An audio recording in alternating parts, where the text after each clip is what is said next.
Hey folks, welcome to Business Foundations. Again, my name is Drew Aldridge, President of Mobilization Funding, and we've done a series on different types of financing products. And today we are going to talk about merchant cash advances. Put another way, MCAs.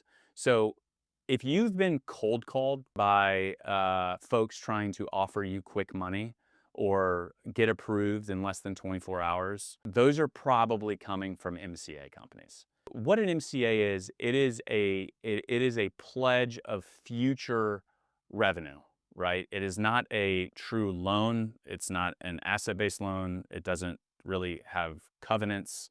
It is a slug of cash that you can get for a very, very short-term need. So in the construction industry, you guys have probably experienced some significant payment delays, right? I mean, that's inevitable in the construction industry. Or maybe a project gets delayed and you can't do work, so you can't invoice for one reason or another. It could be a design flaw. It could be another contractor didn't finish the work properly.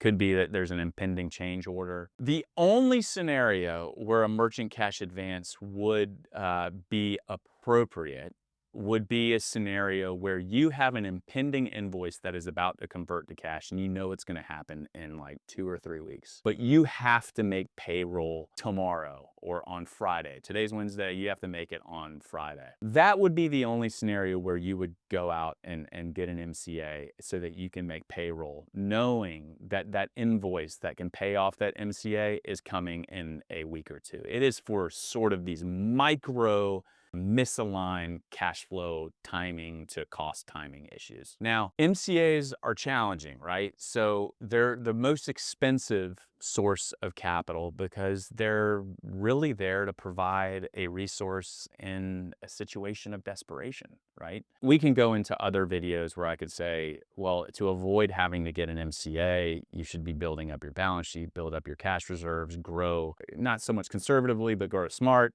And build your balance sheet. But that's not necessarily what we're talking about today. MCAs are very, very short term. And for a lack of a better term, they're the oh shit scenario. I need cash now to pay my payroll. That's essentially what it is. However, you can use them in that scenario and be fine. It's not great, but you can be fine. They're going to be expensive. So if you get call it a $500,000 MCA out that has to be paid back in 2 or 3 months, maybe they have a term on it, they're going to charge you a 1.3 multiplier factor rate on that. That's $650,000 that you'd have to pay back on a $500,000 loan. That's expensive. When you extrapolate that over a year, that's very expensive. If you pay early, they're going to get you to pay a hefty fee. If you're late, then those fees exponentially increase. You get penalized big time. Here's the kicker with MCAs. And this is when you got to start thinking about your company cash flow on a sort of an enterprise level. MCAs will take cash out of your account on a weekly cadence or on a daily cadence in some respects. So that slug of $500,000 or $1 million or whatever size MCA you get might feel real good because you're solving a very short-term problem. However, when you start paying that daily payment to the MCA, or even in a better scenario, that weekly payment, and even in really rare scenarios, that monthly payment, but it's mostly weekly or daily, that ends up inhibiting your cash flow inevitably. So let me give you an example. And I always use Shark Tank. I know everybody's listened to Shark Tank at some point in their life, and everybody knows who Mr. Wonderful is. And what he tries to do in every single deal, he says, essentially what he's saying is, I don't really like your company, but I'll invest in your company in exchange for a royalty for every product that you sell. The reality is most people on Shark Tank aren't necessarily going on there because they need a slug of cash for research and development or buy a new machine or whatever that might be. They need it because they need working capital. And when you take a royalty from every single product that SKU that you sell, you're actually hurting your cash flow because you're taking cash flow out of every incremental unit that you sell. Well, that's exactly what an MCA is doing. They're taking cash flow out of your account every single day or every single week. And that is solving zero problems for you. This is not growth capital. And a lot of people get that mixed up. This is scarcity capital. This is capital of you waking up one morning and saying, I have 15 people, 20, 30 people to pay on Friday, and I'm still waiting on this project to pay me. I need to keep my employees. I'm going to go out there and get an MCA so that I can pay my employees. This is not a long-term working capital solution that is structured and designed to reduce the cash flow constraint. You guys, cash flow is one of the probably 2 or 3 primary constraints in your business and preventing you from scaling. MCAs are not the answer to that. MCAs also make it really challenging for other lenders to get involved. Number one, it's sort of, just to cut straight to the chase, it's sort of reputational. A bank sees an MCA on your balance sheet, or even an ABL or a factor sees an MCA on your balance sheet, they're automatically going to think this company is either desperate or was desperate at one time. I want to know more about that time period that they got that MCA. So it's going to raise more questions.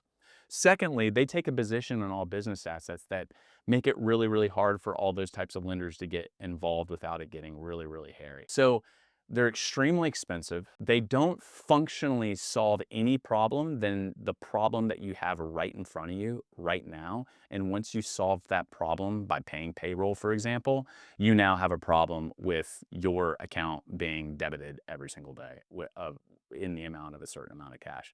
That's going to hurt. That's going to hurt long term. So in closing, MCAs can be very useful for a scenario where you wake up and you say, I don't know what to do. How do I make payroll? It could be a good solution as long as you have a plan to pay that off almost immediately. But if you're using it to stopgap certain pieces of adversity in your business, once you hit a roadblock, you get an MCA, and then you stack the MCAs, that's the beginning of a death spiral. It's plain and simple. So when you are looking at building and scaling your company, I encourage you to think about, how can I create a financial infrastructure on the back end to withstand a slowdown, to withstand that late payment on that particular job, especially as you start stacking jobs, right? And you know that the cash flow in one job is really a critical factor in cash flowing your whole company. But if you build your balance sheet, what do I mean by build your balance sheet? Build your cash reserves, build your rainy day funds, so that you become that much more dynamic. It gives you that many more options relative to your competitors.